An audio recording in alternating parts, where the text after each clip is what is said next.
Take a look at this, folks. Last year, the Panthers won the NFC South with a 12-4 record, but lost to the 49ers in the divisional playoffs. Aaron Schatz of Football Outsiders, writing for ESPN.com, says the Carolina Panthers are the overwhelming favorites, as you can see, 30%, to go from first to worst in their division. Colts, Bengals, Eagles, Packers following them. Stephen A. Smith, what does this say about the Panthers?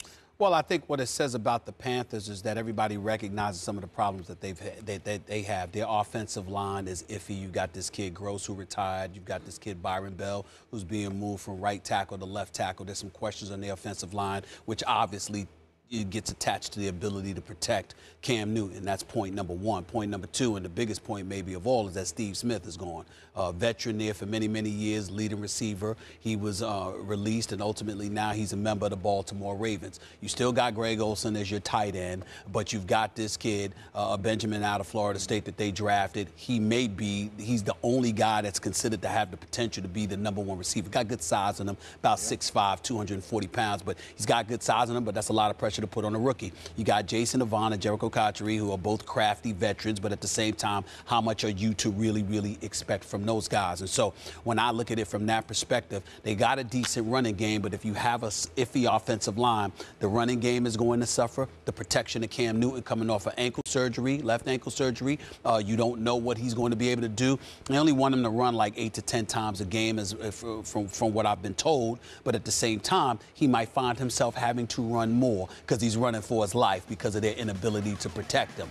And if you don't have reliable receivers, it's going to make you a bit reticent in throwing the football, which means that the likelihood is that Cam Newton is going to be relying on his legs more than any of us anticipate. And if that happens, it could be problems. We know their defense is elite. It was #2 behind only Seattle, but there's still questions in their secondary. They like the New York Jets, Skip, in the sense that their front seven is lethal, but the back end of their defense is a question mark right now. So the combination of all of those things, considering the division that they're in, leads me to say Carolina. I want to throw the Bengals in there, but the Browns are in their division. So I don't see the Bengals falling that far, okay? I look at the Eagles, the Packers, the Colts. I don't see them falling.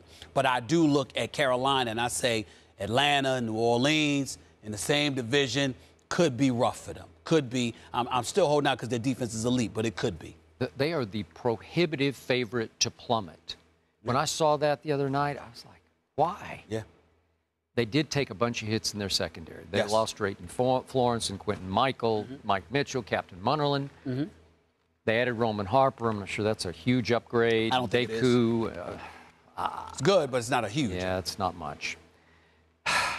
So, at the risk of being unfair to Cam, I still think some new responsibility falls on his shoulder pads.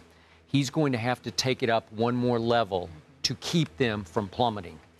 And it's a lot to ask because you make your points about the offensive line and the receivers, though Tom Brady's receivers last year weren't much to write home about. But he has the system and he has experience. All right, he has all that. But it's time for Cam maybe to take it up one more level. Just whatever that next level is for Cam that I think he is fully capable of achieving. Last year, he had only one game over 300 yards passing, and that was a 22-6 loss at Arizona. So that a lot of garbage yards in there because he threw 3 picks amid the 300 yards passing. Otherwise, they were 18th in points scored. Right. They were 26th in total yards. They were 29th in passing yards. Okay. Despite Kelvin Benjamin, whoever's your #1, you're just going to have to take it up one more level. You're going to have to be a star to keep that. I'm talking about keeping your head above water. It's going to fall more on the shoulder pads of Cam Newton. And I think you know in your heart of hearts that's the truth. As fair or unfair as it... Well, it's not that you're wrong, but you did preface your comments by saying at the risk of being unfair. And what I'm saying to you is that you can't sit there and say at the risk of being unfair, then go into that diatribe about Cam, but then bring up Tom Brady. Because he's not Tom Brady. And if you're going to use it from that element... Well, a lot of people thought he could be. But what I'm saying is he may still be. Well, you know, we'll see. But when you look at Cam, it's because of his athleticism, his ability to move, be mobile, but also his strength, his body, and his ability to throw the ball downfield. But this kid, he lost Ted Ginn. He lost Steve Smith. Yeah. He lost Brandon LaFell. Even though LaFell wasn't big time, the fact is you were familiar with him. He had been there for years. And so guess who got him? Tom Brady. That's right. Tom Brady's got him. But listen, one of the things that I paid attention to, and if I'm unfair with this, just let me know. I remember when Ocho Cinco went to New England. And I remember one of the things that was brought up at that particular time more than any other time before was how complicated the system in New England is and how it isn't for everybody. And so all of a sudden you see the Edelmans of the world, so succeed, a Wes Welker, stuff like that. You see the Tompkins and others, show up, and you say, okay, well, this system is not easily absorbed, but those who do absorb it get it. And obviously, Tom Brady can throw the football. So unless I'm looking at Cam and I say he can't throw the football, then I'm going to look at it and say, all right, we know he can throw the football.